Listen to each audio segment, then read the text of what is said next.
En la ciudad de Sydney, en Australia, vive la escritora Karina Machado, una talentosa narradora que tuvo en distintos momentos de su vida ciertos roces con lo paranormal y plasmó su interés en el tema en un libro titulado Hermanas en Espíritu.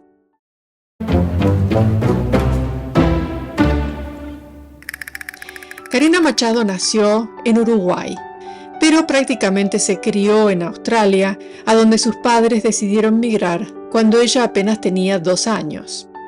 Y fue precisamente en el seno de su familia donde empezó a gestarse su curiosidad por temas metafísicos.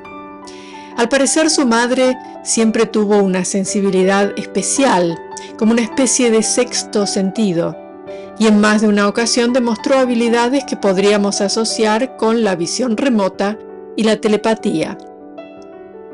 Un caso memorable ocurrió cuando todavía vivían en Uruguay. Fue un día que había empezado como tantos otros. Cada quien en la familia estaba ocupado en sus cosas cotidianas. En la cocina, la madre hacía tortas fritas, pero de repente se detiene y abruptamente ordena que se apague la radio y anuncia, completamente fuera de contexto, que su hermano ha muerto.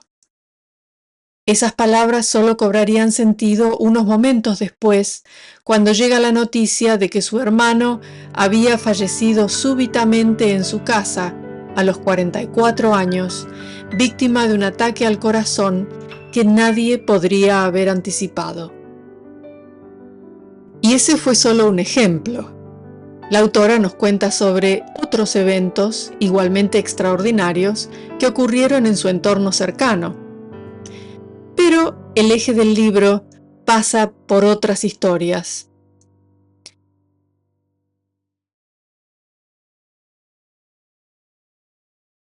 Este libro es el resultado de innumerables horas de entrevistas y escucha atenta en las que Karina Machado recoge los testimonios de cientos de mujeres australianas dispuestas a compartir sus experiencias sobre el mundo de los espíritus.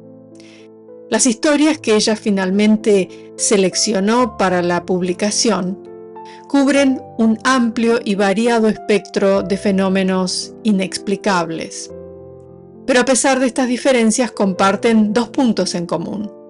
Uno de ellos es que todas las protagonistas son mujeres y el otro es que tienden a mantenerse en el ámbito de la vida privada de cada quien. Y es muy probable que esto sea un reflejo de lo que pasa en general cuando nos suceden cosas fuera de lo común. Sin embargo, hay casos en los que no es posible preservar el secreto. Hay manifestaciones paranormales que pueden ser tan disruptivas y angustiantes que la gente se ve obligada a buscar ayuda. De hecho, Rob Tilley, un miembro del Instituto Australiano de Investigación Parapsicológica, cuenta que en promedio recibe 2 llamadas por mes de gente que le pide ayuda porque están siendo afectados por fenómenos que no pueden explicar. Y generalmente la gente que lo contacta lo hace después de varios años de padecer en silencio situaciones que les da vergüenza divulgar.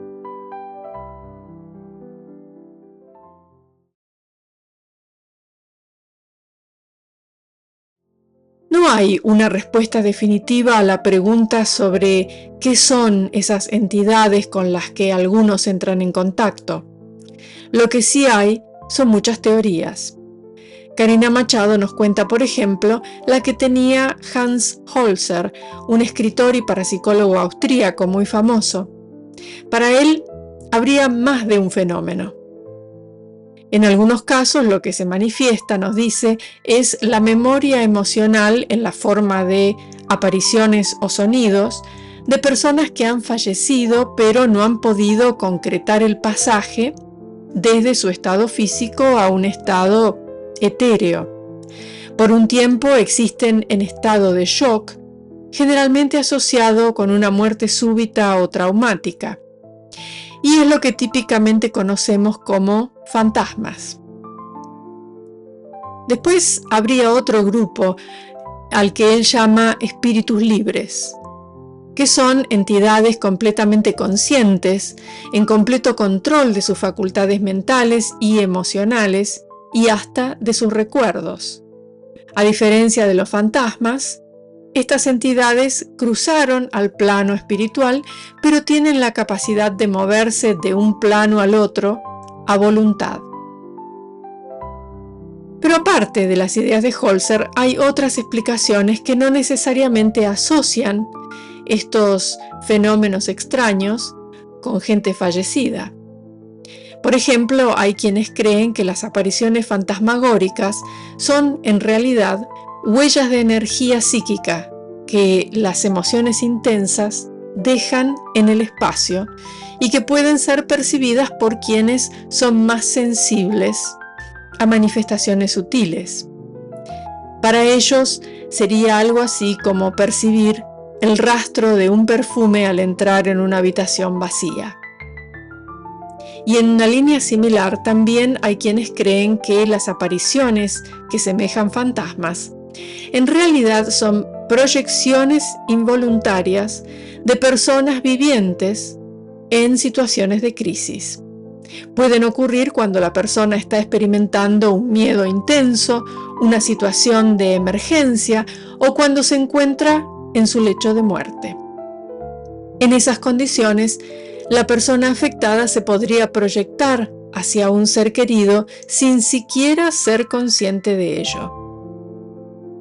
Es difícil saber dónde está la verdad, pero al leer los relatos en Hermanas de Espíritu, uno tiene la impresión de que hubiera algo de verdad en todas estas teorías.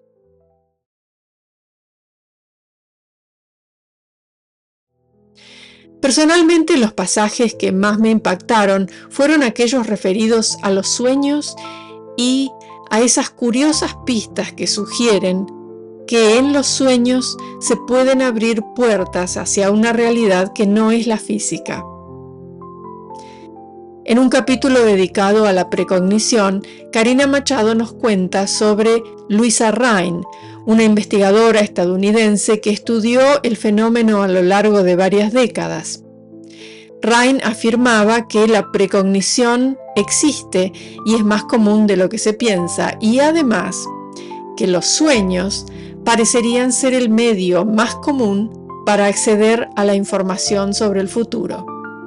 Hay un libro llamado Los canales ocultos de la mente, donde esta investigadora da más detalles sobre sus descubrimientos. Obviamente ese título ya forma parte de mi lista de futuras lecturas.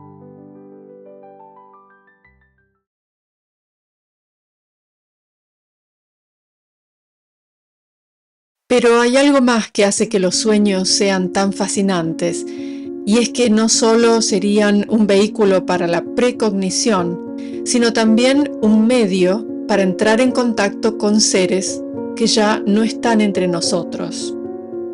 Y a propósito de esto, aquí hay una historia que me hizo estremecer.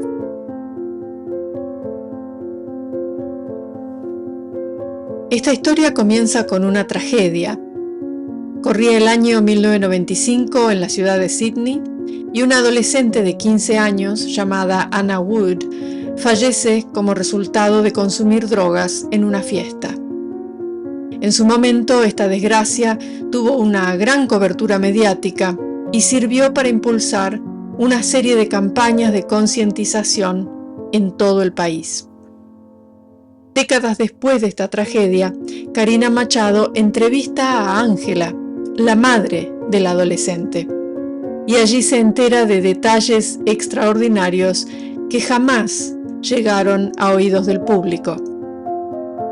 Uno de los más impresionantes tuvo lugar en la sala de emergencias donde Ángela, su marido y su otra hija esperaban con angustia el parte médico y rogaban secretamente por un milagro.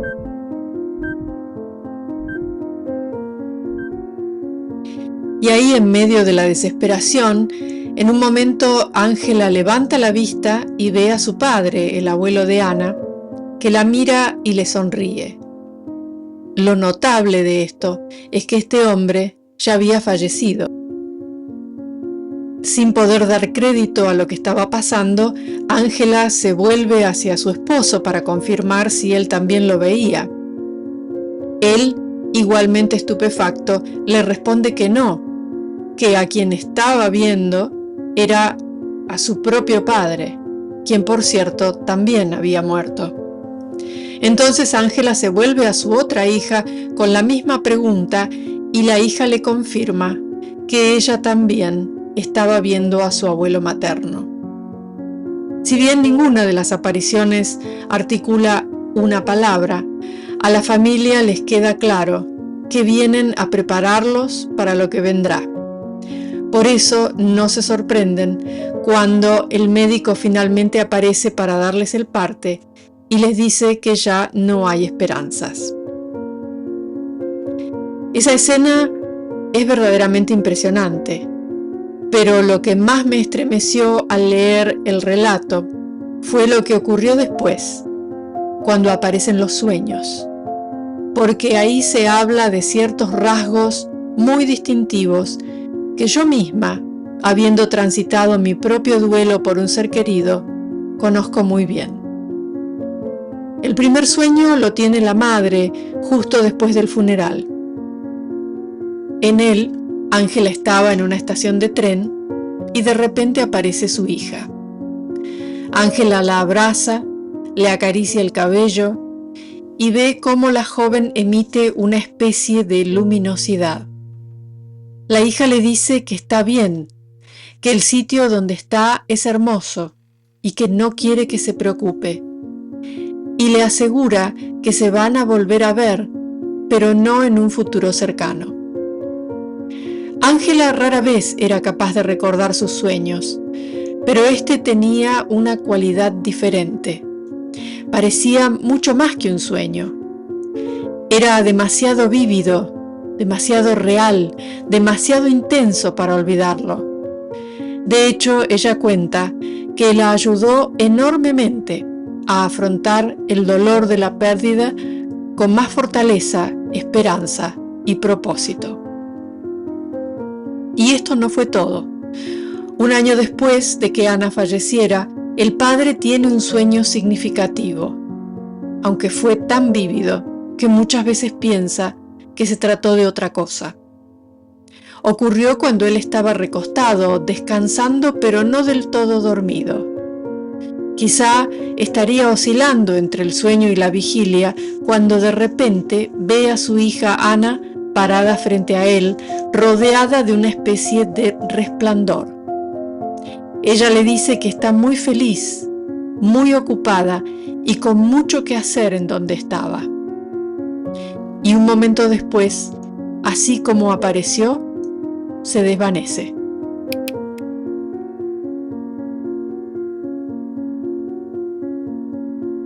Es difícil saber si los eventos inexplicables de los que nos habla Hermanas en Espíritu son un error de los sentidos, un mero producto de la imaginación, el resultado de un deseo de ver algo donde no lo hay, o si efectivamente son destellos de una realidad que de vez en cuando somos capaces de percibir.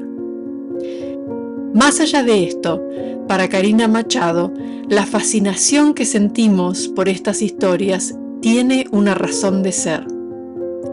Ella cree que los relatos paranormales son como emisarios que llegan a nosotros para recordarnos de un lugar sin nombre donde habitan los espíritus, para que entonces, con ese entendimiento que se nos concede, podamos vivir más plenamente en este.